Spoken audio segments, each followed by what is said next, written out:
We've moved on now to Chapter 2 in the Ethics and Professional Practice module, and I want to spend a bit of time on various parties to the contract and the concept of insurable interest. When we enter into a contract with an insurance company, there are two types of contracts. There is a two-party contract and a three-party contract.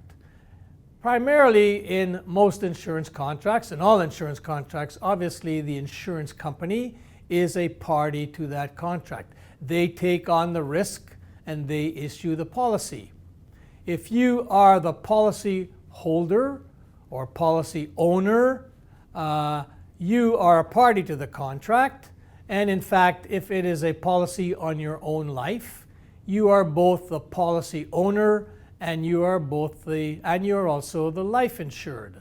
So where I own a policy on my life, it's a two-party contract.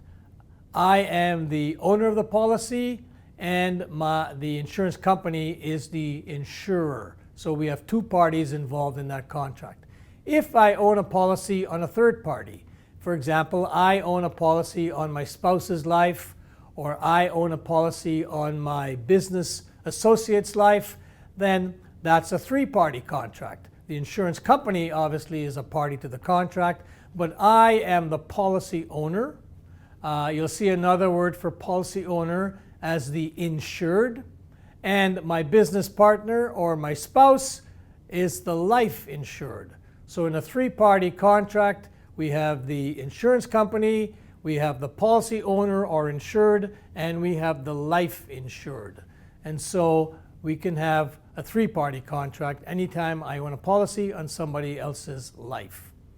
Now, can I simply buy a policy on anybody's life? Can I see someone walking across the street, go over to them and say, hey, I want to take out an insurance policy on your life? No, you cannot. You must be able to demonstrate that you have an insurable interest in that person's life. And so you must be able to demonstrate that if that person became deceased, passed away, you would suffer financial hardship. So you need to demonstrate that you will suffer financial hardship in the event of the death of that individual. If you can demonstrate that, then you have shown insurable interest and you are going to be able to purchase a policy on that person's life. Now obviously we will have an insurable interest in our own life. We automatically have an insurable interest in our spouses' lives, in our children's lives, in our parents and grandchildren. Those are automatic. But in situations where I may want to have an insurance policy on my business partner, then I will have an insurable interest, because if something happens to my business partner, it is reasonable that I could suffer financial hardship. So we want to make sure when we talk about insurance contracts, we understand the concepts of two-party and three-party contracts, and we understand the requirement to have an insurable interest at the time we purchased a policy.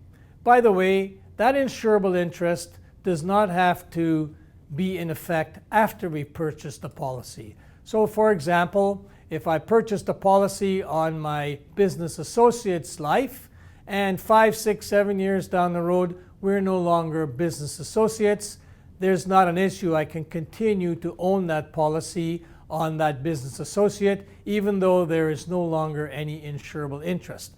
Now in most situations, I'm going to transfer the ownership of that policy to my ex-business partner because I really don't need that any longer. And that business partner can take over that policy and use it for their own uses.